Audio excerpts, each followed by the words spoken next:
Welcome to Reflect with Ed Fassio.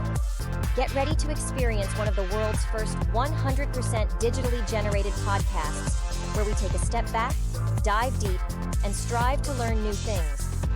Join us as we unpack thought-provoking ideas, personal reflections, and inspiring stories to help you stay in the know. Reflect is brought to you by the minds at ByteBrain and powered by emerging technologies from Google, HeyGen, OpenAI, and 11 Labs. Thanks for tuning in. Now, relax and prepare to reflect. Welcome to Reflect, one of the world's first 100% AI-generated podcasts. Imagine this. A quiet Monday morning. Business as usual, right? Then, boom, without any warning, a major company's entire operation just grinds to a halt. Yep, totally shut down. And not because of a hacker, not some natural disaster. Nope. Their cloud provider just flicked a switch. Just like that. This isn't some sci-fi plot. It's the real story of Nayara Energy and Microsoft. And honestly, it's a pretty stark reminder that the very infrastructure underpinning our digital world, it's far from the neutral utility we maybe thought it was. So welcome to the deep dive. Today, we're plunging right into that, unsettling incident. We want to understand why these cloud services aren't just utilities anymore. They're powerful, maybe even political actors. That's the core of it. Our mission today, to unpack all the nuances of this digital sovereignty reckoning, as some call it, and really arm you, our listener, with the insights you need to navigate this new reality. Yeah, because what Nayara Energy went through, it wasn't some random glitch. It was a really vivid illustration of how deeply geopolitics is now sort of baked into our digital infrastructure. Hey, Dan, I like that. It forces us, really, to confront a new truth.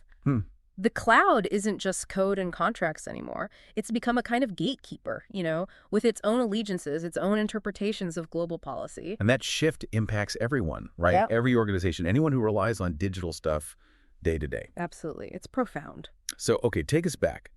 That Monday morning, July 2025, what exactly happened when Nayara Energy's operations just went dark? Right. So Nayara Energy, they're one of India's biggest private oil refiners. They suddenly found their access to Microsoft's cloud services just gone. Gone, like email, collaboration tools. All of it. Email, collaboration tools, their critical business systems, mission-critical data, abruptly terminated. Wow. And like you said, this wasn't a data breach, wasn't a cyber attack. It was simply a disconnection, cutting off thousands of, digital lifelines for their business. A total shutdown. Just click.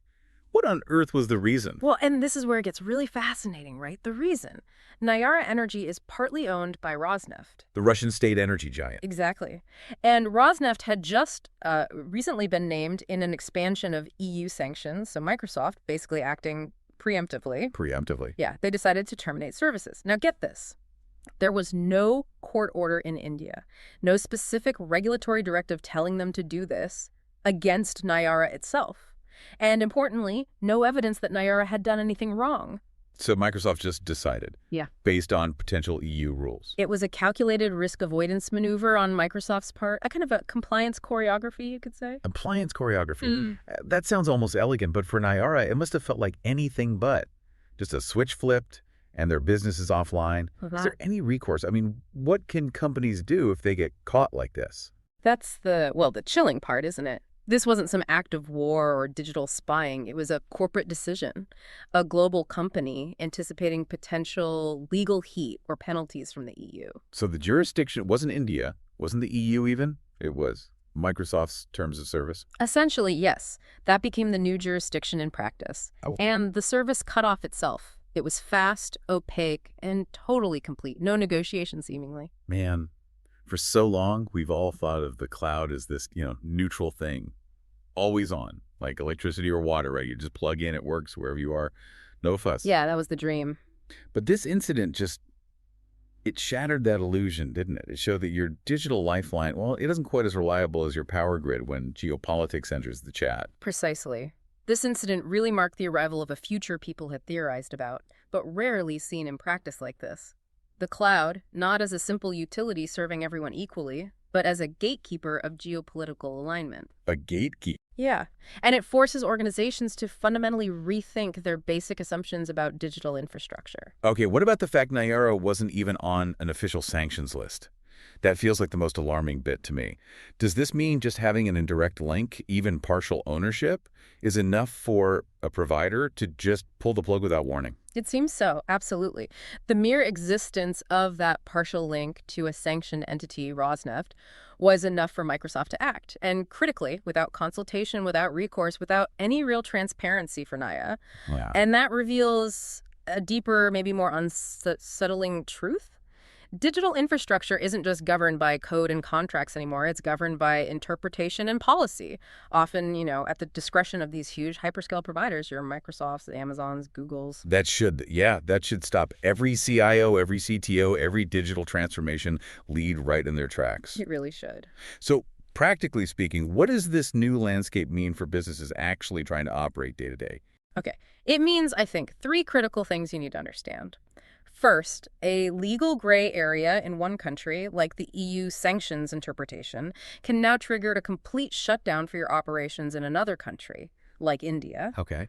Second, your most vital mission-critical systems can be turned off, not by hackers, not by floods, but by the very vendors you pay and rely on for those systems. The irony. Right.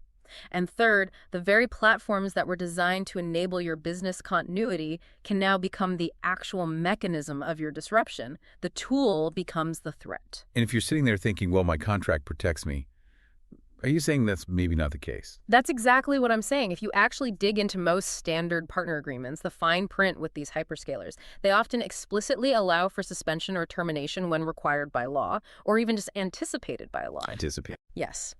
You don't even need to be found guilty of anything. You just need to become inconvenient for the provider's global risk profile. That's a massive shift in the risk landscape. And frankly, many organizations are only just starting to wake up to it. This isn't just a headache for giant corporations like Nayara, then. Mm-hmm. What about, say, digital engineering firms, system integrators, software vendors, anyone building stuff on these platforms? This feels like more than just a technical glitch. Oh, absolutely. For them, it's a strategic and honestly, potentially existential risk. Right. Think about the old deal, right? The handshake between builders and platforms was basically, you bring the cool code, the innovation, and we'll bring the massive scale and infrastructure. Seems simple enough. It did. But that handshake, it never really accounted for foreign policy getting embedded directly into your infrastructure stack. Right. It's like building your dream house on land you only rent, and then finding out the landlord can suddenly change the rules halfway through construction, maybe kick you out because of some dispute happening miles away that you have absolutely nothing to do with. Yeah. You might never see it coming. You might have zero role in whatever triggered the platform provider to act. But if your architecture, if your whole business model is built on top of a hyperscaler's goodwill, well, your deliverables, your services, they now live on borrowed sovereignty. Borrowed sovereignty. That's a powerful phrase. It's a huge liability that, again, many tech builders are only just beginning to really identify and grapple with. Okay. So the question isn't if this kind of risk is real anymore. We've seen it happen. The question now is your organization prepared to actually survive it? This isn't just for the IT folks anymore, is it? This sounds like board-level, fundamental business continuity stuff. Absolutely. It's C-suite board level. This is a genuine inflection point for organizational strategy. So given this pretty dramatic shift, what are the critical imperatives? What do organizations need to do now to navigate this? Okay, based on what we're seeing, we've identified 5 critical imperatives leaders really have to confront now. First, and maybe most fundamentally, you've got to reframe the vendor relationship. Okay. The cloud isn't really your platform in the way you might think. It's a platform you temporarily rent. And crucially, it's one that ultimately answers to its own geopolitical calculus, its own legal pressures. You have to treat it that way, understanding its allegiances aren't automatically yours. Right. Renting, not owning. Got it. What's second? Second, redesign for resilience. This isn't optional anymore. Things like multi-cloud, hybrid cloud, even sovereign cloud architectures, these need to move from being nice ideas, aspirations, to being the baseline requirement. So don't put all your eggs in one basket. Exactly. And you need to meticulously map all your dependencies. Know exactly what relies on what, and you absolutely must build in redundancies, not just hope they exist. This is a must-have now. Makes sense. Third, contract with your eyes wide open. Those master service agreements, the MSAs, they now need explicit clauses covering vendor-triggered service interruptions.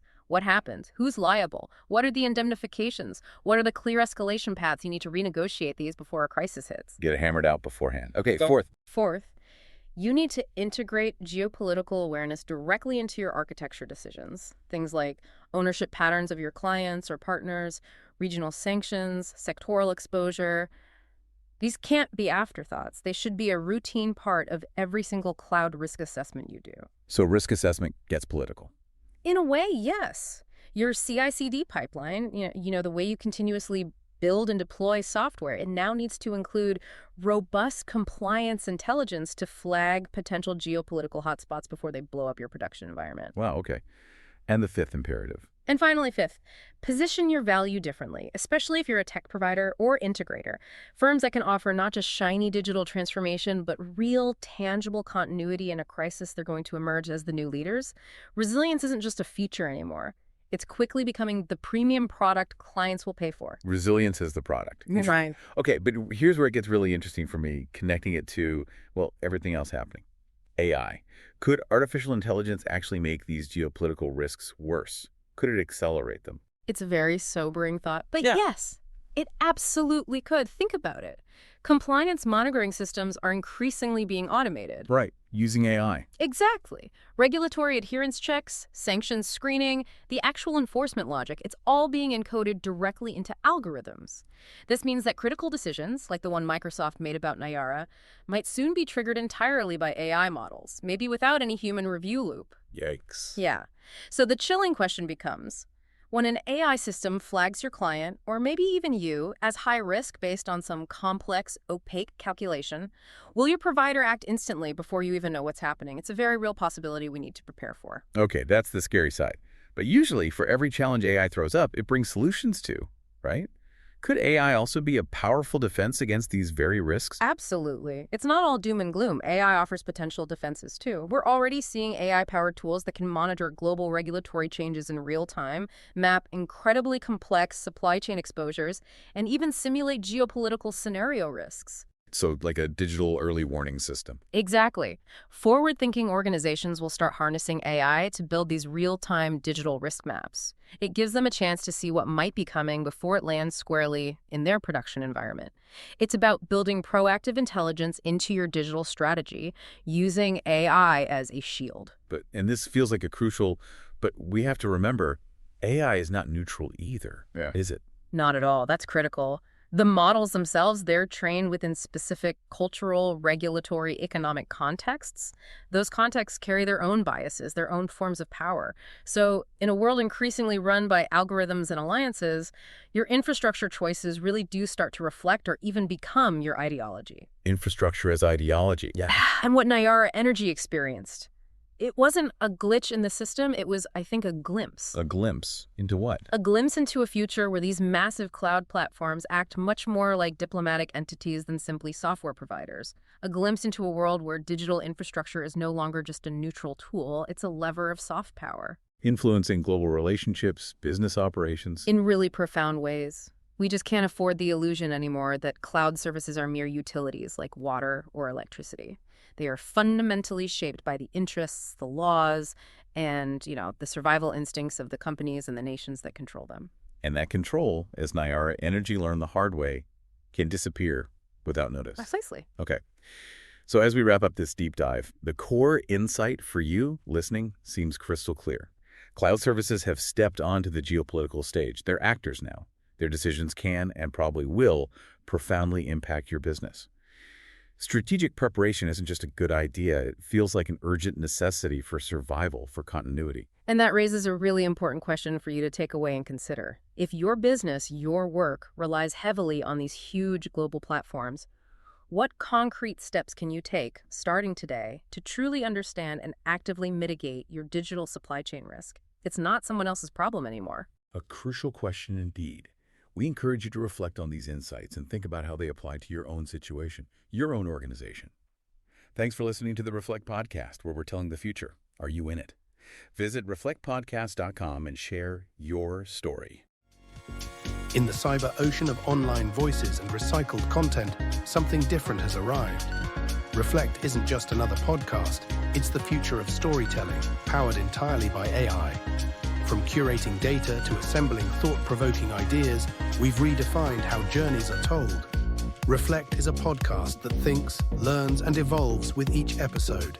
Every tale, every insight, crafted by the most advanced AI technologies. A podcast that disrupts the industry, breaking free from traditional formats, taking you on an entirely new experience. So tune in now and reflect. We're telling the future.